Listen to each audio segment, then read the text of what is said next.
Hi hello everyone. ఈరోజు నా ఛానల్లో తంబరొట్ల కర్రీ. ఈ తంబరొట్టు చేపలో మామిడికాయ వేసి ఇగురు చేయకుండా పులుసు అయితే పెట్టాను. కర్రీ అయితే చాలా టేస్టీగా ఉంది. ఈ పేరు అయితే వెరైటీగా ఉన్నా కానీ చేపలు మటుకు చాలా టేస్టీగా ఉంటాయి. ఈ చేపలు కూడా అస్తమానం దొరకవు, ఎప్పుడో ఒకసారి దొరుకుతూ ఉంటాయి. నా ఛానల్లో చెప్పాను కదండి ముందే, సీ ఫుడ్ అయితే ఎక్కువ వీడియోస్ పెడుతూ ఉంటానని. ఈ తంబరొట్టు చేపలో ఇగురు చేయొచ్చు, అదే రకంగా ఇలా మామిడికాయ వేసి దగ్గరగా పులుసు కూడా చేసి తింటే చాలా టేస్టీగా ఉంటుంది. ఈ చేపలను అయితే నేను యానంలో 100 రూపీస్ పెట్టి తీసుకున్నాను. దీన్ని క్లీన్ చేయడం కూడా చాలా కష్టమైన పనేనండి. 2 అవర్స్ వరకు పట్టింది. ఎందుకు అంత టైం అంటే దీనికి చాలా జిగురు ఉంటుంది, దీన్ని చాలా కష్టంగా చేయాలి. రాడికేసి ఎంత రుద్దినా కూడా అది పోదు, కాబట్టి కొంచెం టైం ఎక్కువే పడుతుంది. నేనైతే ఈ కర్రీని గ్యాస్ స్టవ్ మీద చేయకుండా బొగ్గుల పొయ్యి మీద అయితే చేసి నా ఛానల్లో అప్లోడ్ చేశాను. కర్రీ అయితే చాలా టేస్టీగా ఉంది. ఇలా బొగ్గుల పొయ్యి అంటించిన తర్వాత దానిపైన ఇలా గిన్నె పెట్టి ఇందులో ఆయిల్ యాడ్ చేసి ఆనియన్స్ ఈ రకంగా ఫ్రై అయ్యే విధంగా ఫ్రై చేసి ఆ తర్వాత టమాటోస్ యాడ్ చేసి అవి కూడా ఆయిల్లో ఫ్రై అయిన తర్వాత కొద్దిగా పసుపు, అల్లం వెల్లుల్లి పేస్ట్ ఇవన్నీ కూడా పచ్చివాసన పోయే వరకు ఫ్రై చేయాలి. నిజానికి చేపల కూర తినాలంటే అదృష్టం ఉండాలి కదండి. కోనసీమ వాళ్ళకి దొరకని చేపలు అంటూ ఉండవు, అన్ని జాతుల చేపలు అయితే దొరుకుతాయి. కాకపోతే అందరూ చేసే ఫిష్ కర్రీస్ పెడితే కిక్కే ఉంటుందండి. అప్పుడప్పుడు దొరికే చేపలు మాత్రమే పెడుతూ ఉంటే కొంచెం తెలియని వాళ్ళు తెలుసుకుంటారు కదా. ఈ చేపలు చూడడానికి కొంచెం భయంకరంగా కనిపిస్తాయి, ఎందుకంటే ఫ్లాట్గా నేలకు అంటుకుపోయినట్టు ఉంటాయి. కాకపోతే టేస్ట్ చాలా బాగుంటుంది. ఒకసారి మీరు కూడా ట్రై చేయండి. ఈ చేపలు చేయడం కొంచెం కష్టమే అని చెప్పాను కదా. చూసారు కదా ఫ్రెండ్స్, టమాటాస్ ఈ రకంగా ఫ్రై అయినాయి. మామిడికాయ అయితే తురిమి పక్కన ఈ రకంగా పెట్టుకున్నాను. చేపలు మామిడికాయ వండితే కనుక మా వారైతే చాలా విసుక్కుంటారండి, ఎందుకంటే పులుపు అనేది ఇష్టంగా తినరు ఆయన. మామిడికాయ చింతకాయ వేసిన కర్రీస్ అయితే నేనైతే చాలా ఇష్టంగా తింటాను. పాపం అప్పుడప్పుడు నా కోసం ఆయన అడ్జస్ట్ అవుతూ ఉంటారనుకోండి. ఈ టైంలో గ్యాస్ కొంచెం ఇబ్బంది అవుతుంది కాబట్టి ఇలా బొగ్గులు పొయ్యి అంటే మీరు కూడా దీని మీద ఒకసారి ట్రై చేయండి. నిజానికి దీని మీద చేసిన కర్రీస్ అన్నీ కూడా చాలా టేస్టీగా వస్తున్నాయి. ఎందుకంటే స్లోగా కుకింగ్ అవ్వడం వల్ల లేకపోతే పొయ్యి మీద చేయడం వల్ల నాకైతే తెలియదు, కానీ దీని మీద చేసిన కర్రీస్ అన్నీ కూడా 100% సక్సెస్ అయినాయి. టేస్ట్ కూడా చాలా బాగుంది. చూసారు కదా, మామూలు పుల్లల పొయ్యి మీద ఉండేదానికంటే స్పీడ్గా కుకింగ్ అయిపోతుంది ఈ నుప్పుల మీద.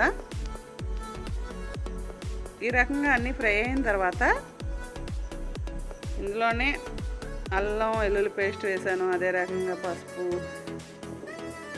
గరం మసాలా అంటూ ఇందులో ఏమీ యాడ్ చేయ అవసరం లేదండి. జీలకర్ర ధనియా పౌడర్ మాత్రమే ఒక 2 స్పూన్స్ వరకు వేసాను.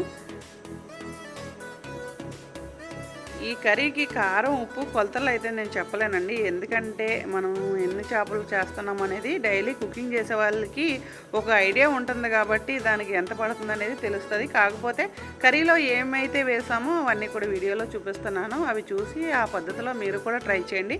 కర్రీస్ అయితే చాలా టేస్టీగానే వస్తాయి. మా ఫ్రెండ్స్ అందరూ నన్ను అంటారు, సీ ఫుడ్ మాత్రం చాలా టేస్టీగా చేస్తావు నువ్వు అని.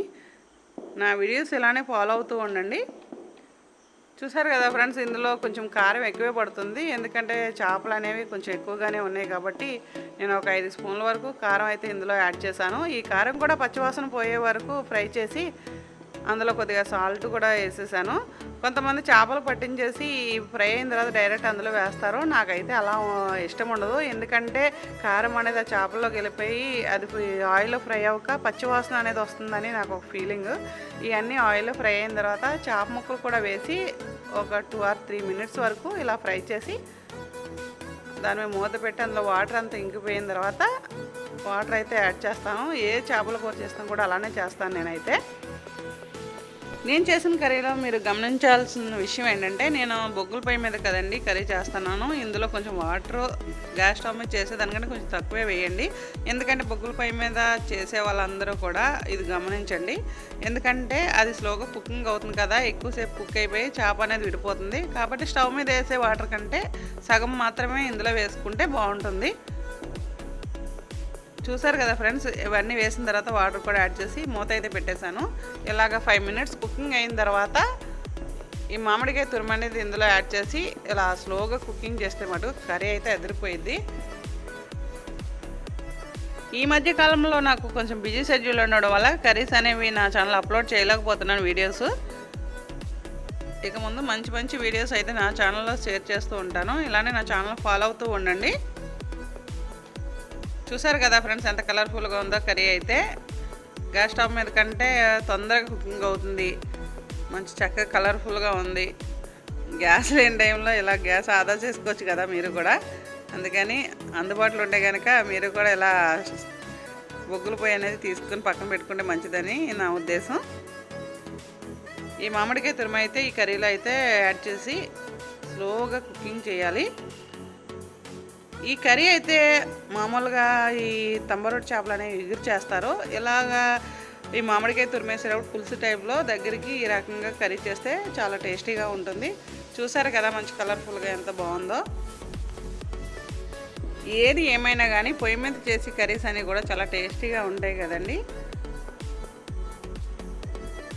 ఫైనల్గా అయితే కర్రీ రెడీ అయిపోయింది ఫ్రెండ్స్. మంచి కలర్ఫుల్గా నీట్గా కనిపిస్తుంది కదా. ఈ కర్రీలో మటుకు అల్లం వెల్లుల్లి పేస్ట్, కొద్దిగా జీలకర్ర ధనియా పౌడర్ మాత్రమే వేసాను. ఎక్స్ట్రా మసాలాలు అంటూ ఏమీ వేయలేదు. మామిడికాయ తురుము అయితే అందులో వేసాను. మీరు కూడా నేను చేసిన పద్ధతిలో ఒకసారి ట్రై చేయండి. కర్రీ అయితే చాలా టేస్టీగా ఉంటుంది. ఇలానే నా ఛానల్ ఫాలో అవుతుండండి. వీడియోస్ చూసిన వాళ్ళంతా కూడా చిన్న లైక్ చేయడం మటుకు మర్చిపోవద్దు. నా ఛానల్ని ఇప్పటివరకు సబ్స్క్రైబ్ చేయకపోతే సబ్స్క్రైబ్ చేసి అదే రకంగా మీ ఫ్రెండ్స్ అండ్ ఫ్యామిలీ మెంబర్స్ కూడా నా ఛానల్ లింక్ పంపించండి. సీ ఫుడ్ వీడియోస్ అన్నీ కూడా నా ఛానల్లో దొరుకుతాయి.